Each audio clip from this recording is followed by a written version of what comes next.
While this is taking place, Brittney Griner comes out and says, I am so sick and tired of the WNBA. It used to be a peaceful, small little thing. Now there's crowds screaming, hollering. This is disruptive. It's not allowing us to play the game. This is her quote. I don't know if you saw this or not. Patrick Bet David just delivered one of the toughest reality checks ever heard on a podcast. Brittney Griner made controversial comments about Caitlin Clark and hinted at racial issues that quickly got everyone talking. From 41. What the hell is going on with WNBA that they cannot handle all this attention that they're getting, as well as the hate and... But PBD wasn't buying any of it. He brought up Griner's time in a Russian prison and completely shut down her complaints about loud fans. His response was relentless, and people were left wondering which was more satisfying. PBD reminding Griner about her past or hearing him explain why she should appreciate the attention. The WNBA is finally receiving. I'd have fun with you. Brittney Griner, where she says, right there, watch this.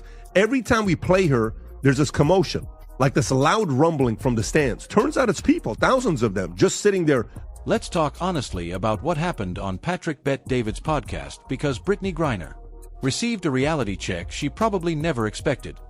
While she was criticizing the atmosphere around Caitlin Clark and making comments with racial undertones, PBD reminded her of several uncomfortable facts she seemed to have forgotten. After returning to basketball, everything started when Griner claimed the WNBA used to be peaceful and quiet enough that someone could even bring a laptop and work during games. Think about that for a moment. A professional athlete complaining because fans are loud and emotionally invested in the action. It's a surprising complaint, especially considering who it came from. It used to be a chill, quiet place. You could bring your laptop and relax, maybe even get a little work done. But now, it's like there's large gatherings of people watching us from the stands. Some of them are yelling crazy shit about what they're seeing, putting unfair pressure on us to score, like we're there for their entertainment. You are! The whole thing is toxic. I saw a guy with his daughter in the crowd, both of them yelling, couldn't hear what they were saying exactly, but it was either my performance or some light racism. Griner said WNBA games used to be calm and quiet, but now the arenas are packed with fans who constantly shout from the stands. She also complained about feeling pressure to perform because people expect to be entertained. But that's exactly what professional sports are about. The most controversial part came when she mentioned seeing a father and daughter cheering in the crowd. She couldn't hear exactly what they were saying, yet she assumed it was either criticism of her play or some form of mild racism. That was the phrase she chose while describing fans reacting during a basketball game. The fact that her first thought was racial intent raised a lot of questions about her perspective. Patrick Bet David didn't hold anything back while responding. He reminded everyone that Griner had recently spent time in a Russian prison after facing serious legal trouble and was eventually brought home through a prisoner exchange that included the release of a convicted international arms dealer known as the Merchant of Death. Brittney Griner was in a Russian prison. You would think that somebody who is now free, back in America on home soil, would not have too much to complain about. Especially something like this. The agreement that secured Griner's release involved trading Victor Bout, a man convicted of conspiracy to kill Americans and supporting terrorist organizations. That was the person the United States agreed to exchange in order to bring Brittney Griner back home. It doesn't matter what sport you are. It doesn't matter what sport you pick. That's how fans act in every arena. In every arena.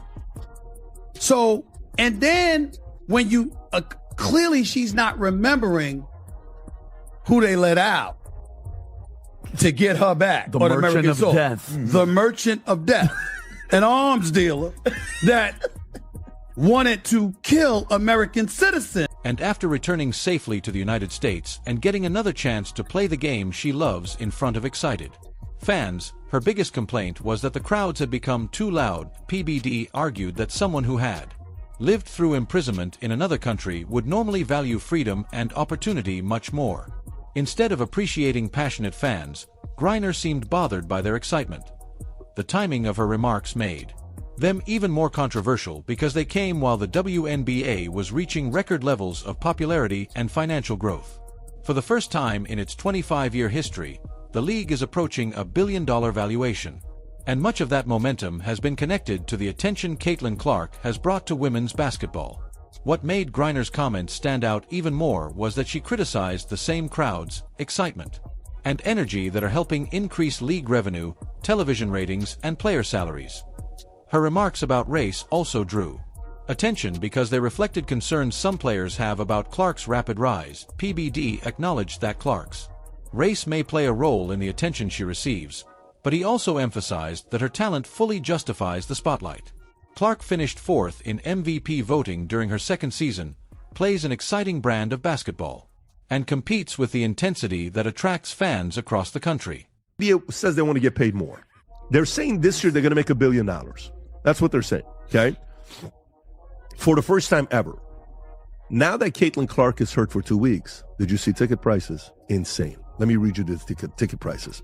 After Caitlin Clark's been hurt for 2 weeks. All right? So let's go through this. Caitlin Clark absence is having an immediate impact beyond the court. According to data shared by Yahoo Sports via TickPick, prices for 2 specific Indiana Fever away games against the Chicago Sky and the Washington Mystics dropped sharply after Clark was sidelined. Before the injury, the lowest ticket available for Fever's matchup in Chicago was $86. For the game in Washington, fans needed at least $41 to get in. After the news of Clark's absence, those get-in prices fell to $25 from $86 and $14. The ticket sales that PBD highlighted during the podcast explained exactly who is fueling the WNBA's success. The moment Caitlin Clark got injured, Fever ticket prices dropped almost overnight. Chicago tickets fell from $86 to $25, while Washington tickets dropped from $41 to $14. Those weren't minor changes. They were major declines that happened as soon as the league's biggest attraction was gone. Griner's complaints about loud crowds sound even more surprising when you remember that for nearly 24 years, many WNBA games were played in front of small crowds. Players grew used to that environment because there was less pressure, fewer expectations, and very little accountability to paying fans. Clark changed all of that, and not everyone adjusted comfortably. Griner even described the old WNBA as a place where someone could bring a laptop and finish work during a game, which perfectly explains why the league struggled to attract attention for so many years. Instead of treating games like major sporting events, many approached them with a much more relaxed mindset. That attitude played a big role in the league losing money for decades. PBD's response stood out because he refused to let Griner shift the conversation toward victimhood or racial arguments. He focused on the facts. She returned from a Russian prison, was given another chance to play in America, and is now earning more because the league has become more popular. Yet her complaint was about fans being too loud. His comparison with other professional leagues made the point even stronger. NBA, NFL, MLB, and NHL players deal with loud crowds and hostile road arenas all the time. That's simply part of the job. Griner's view seemed to be that WNBA players should enjoy the rewards of professional sports without accepting the pressure that comes with entertaining paying fans. That's not how any major sport operates. PBD also reminded everyone about her time in a Russian prison, making her complaints sound even more disconnected from reality. Someone who experienced that level of hardship would normally have a much greater appreciation for freedom and opportunity. He also discussed the frustrations some WNBA players feel about Clark's rise. While he admitted those feelings are understandable, he explained that every sport experiences this when a once-in-a-generation player appears. He compared it to Michael Jordan, who faced resentment and physical play because of the enormous impact he had on basketball, not because the media exaggerated his value. And she wreaks havoc. She's the Rookie of the Year. She's 4th in the league in MVP voting. 4th in the league, her rookie year. Wow. Outstanding. She's like Steph Curry. She can pull up from anywhere. You understand? She has that kind of capability. Didn't win a national championship. Lost to LSU one year. Lost to South Carolina another year. But she's outstanding and clearly worthy of being the #1 overall pick. And what I was saying to everybody is ride the wave. Rising tide lifts all boats. The girl is spectacular. It's not like she's not a scrub. She's not only can play, she's a star caliber player who draws this attention. And maybe it's because that fan base that she has and her being a young. The same pattern exists with Clark. The attention surrounding her is backed by real numbers. Ticket sales, television ratings, merchandise purchases, and social media activity all clearly show the impact she has on the league. These aren't opinions or media stories, they're measurable facts. Griner's comments about racial undertones and fan reactions became even more controversial because they assumed negative intentions from people who were simply excited to watch basketball, suggesting that a father and daughter cheering from the stands were motivated by racism reflected a mindset focused more on suspicion than appreciation. The podcast also revealed that some WNBA players weren't prepared for the pressure that comes with mainstream popularity.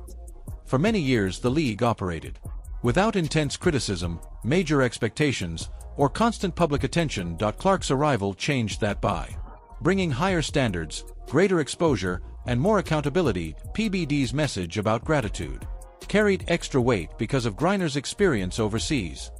After surviving imprisonment in Russia, many expected she would value every opportunity to compete in front of American fans. Instead, her comments focused on complaints rather than appreciation. The league's financial future depends heavily on maintaining the excitement Clark has created. If players push away casual fans with criticism of crowd energy or assumptions about racism, the league risks returning to empty arenas and financial struggles. Griner's timing made the situation even worse because her remarks came during the strongest financial period in WNBA history. Rather than helping build on that momentum, she chose to focus on what she viewed as problems instead of recognizing the benefits. PBD's business experience gave him a unique perspective because he understands that satisfied fans create revenue, and revenue supports player salaries. Complaining about passionate customers is like complaining that business is growing too quickly. That mindset shows a misunderstanding of how professional sports actually make money. PBD also compared the situation to other entertainment industries. Singers don't complain when concert crowds are loud, and actors don't criticize audiences for being emotionally invested in a performance. The entire purpose of entertainment is to create excitement for the people who buy tickets. Griner's comments suggested she wanted the benefits that come with greater popularity without accepting the pressure and attention that naturally follow. That simply isn't how professional sports or entertainment work. The racial issues she raised are important topics in society, but using them to explain away fan excitement or market realities only distracts from the facts that Clark's popularity is supported by measurable results, not assumptions about race. PBD acknowledged that these conversations are complicated while also making it clear that Griner needed to take responsibility for her comments. He didn't ignore concerns about race, but he also refused to let them replace the clear evidence of Clark's impact on fan interest and led growth.